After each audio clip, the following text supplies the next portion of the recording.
one more, and this is in Pete's wheelhouse.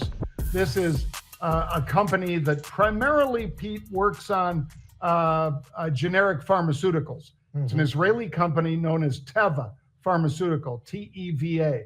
But they don't just work on that. They've also got an inflammatory bowel disease treatment that actually showed best in class in phase 2. Now that's phase 2. So I'll let Pete take it from there, but they're partnered with a really, really big drug firm, Sanofi SNY. Yep. And Pete, why is it so important that this is a phase 2 and not a phase 3? Yeah, the problem is this, timing, and what it's going to take from a time perspective to get past phase 2, which it looks like that's just the easiest thing in the world, but you still have to get past 3 and then the next level. So this isn't like this suddenly is a drug that everybody's going to be able to have the opportunity to be able to use. They still got to go through the process. And as they go through that process, you know, all the numbers so far, John, they've reported, they were favorable. And Sanofi is a monster that they can go into this thing with them as a partnership. So I think there's a lot of good things. You mentioned best in class. Yes, best in class. So I look at this, and I also wanted to look at the fundamentals of Teva. I hadn't looked in a while, John. How about this?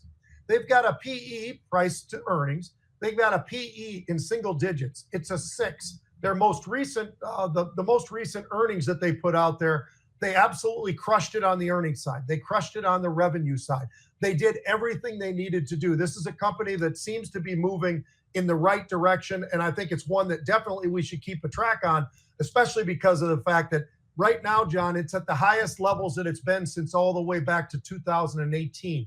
So we're seeing the stock make this big move today. I think they can hold on to this, but if it pulls back at all, I think that's time to jump. By the way, had some nice unusual option activity in this one as well, John. So somebody out there was sniffing this thing out, and I think they found the right spot because this stock is ripping today. Yeah, I mean, up 24% today, folks. It's nearly doubled year on in the past year, and their partner, Sanofi, is 6 times bigger than they are. I'm not saying they got to get bought, but I am saying you've got a partner that's 6 times bigger than you, and you've got a pretty breakthrough drug. Maybe that's a reason that they decide to say, you know what, you should be part of the family.